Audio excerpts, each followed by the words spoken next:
Consider the following set of process P1, P2, P3, P4, P5. Its burst time and arrival time is given. You need to draw the Gantt chart for executing the process using shortest remaining time first and shortest job first, and also you need to find the average waiting time and average turnaround time from above scheduling algorithms. So first we are moving to explain shortest remaining time first. So shortest remaining time first നമ്മൾ consider ചെയ്യേണ്ടത് arrival ടൈമാണ്. Here at 0th time P3 arrives. So 0th ടൈമിൽ P3 വന്നുകൊണ്ട് നമ്മൾ P3നെ schedule ചെയ്യും. Then time 1ൽ P5 വന്നു, 1 ആണ് ടൈം. സോ P3യുടെ ഒരു എക്സിക്യൂഷൻ കഴിഞ്ഞിട്ടുണ്ട്. So remaining 7. അപ്പോൾ P5ൻ്റെ ബേസ്റ്റ് ടൈം എത്രയാണ്? 10. 7 ആണ് smallest. So P3 continues its execution. Then at time 2 P1 arrives. P1ൻ്റെ ബേസ്റ്റ് ടൈം 5 ആണ്.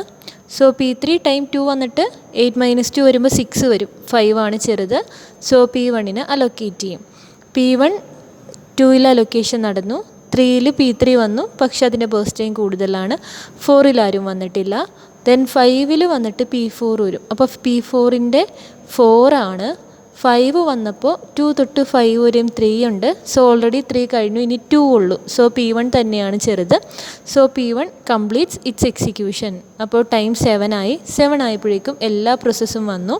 ഇനി സ്മോളസ്റ്റ് നോക്കുക. P4ന് 4, P5ന് 10, P2ന് 13, P3 ഓൾറെഡി 2 എക്സിക്യൂഷൻ കഴിഞ്ഞു, ബാക്കി 6. സോ P4 ആണ് ചെറുത്. സോ P4 എക്സിക്യൂഷൻ കംപ്ലീറ്റ് ചെയ്യും. ദെൻ P3 കഴിയും. Then P5, then P2. Then table വന്നിട്ട് പ്രോസസ്സ് എഴുതി, ബേസ്റ്റ് ടൈം എഴുതി, അറൈവൽ ടൈം എഴുതി. വെയിറ്റിംഗ് ടൈം വരണത് P3 0ൽ നമ്മൾ ഷെഡ്യൂൾ ചെയ്തു. Then P3 continuous execution from 11. So 11 - 2 P3യുടെ 11 - 2 എന്ന് പറയുമ്പോൾ നമുക്ക് 9. ദെൻ P1 നോക്കുമ്പോൾ P1 2ലാണ് സ്റ്റാർട്ട് ചെയ്തത്. P1 വന്നതും 2ൽ തന്നെ സെയിം. അപ്പോൾ വെയിറ്റിംഗ് 0. P2 വരുമ്പോൾ P2 27ലാണ് ഷെഡ്യൂളിംഗ് കൊടുത്തിരിക്കുന്നത്. P2 വന്നത് 3ലാണ്.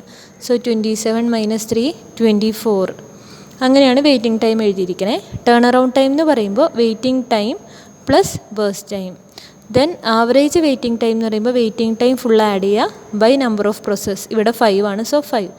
Then average turn around time എന്ന് പറഞ്ഞാൽ turn around time full add ചെയ്യുക ബൈ നമ്പർ ഓഫ് പ്രോസസ്. ഇവിടെ 5 ആണ്. So by 5.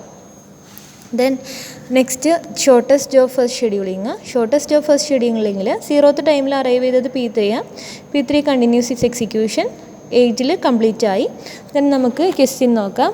ഇനി നമുക്കുള്ളത് P1ൻ്റെ 5, P2ൻ്റെ 13, P4ൻ്റെ 4, P5ൻ്റെ 10. So smallest one P4, then P5, then P4, P1, P5, then P2. അങ്ങനെയാണ് നമ്മൾ ഷെഡ്യൂളിങ് കൊടുത്തിരിക്കുന്നത്.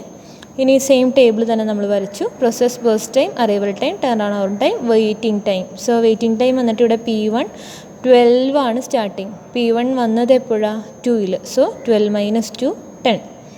ദെൻ P2 വരുന്നത് 3ലാണ്.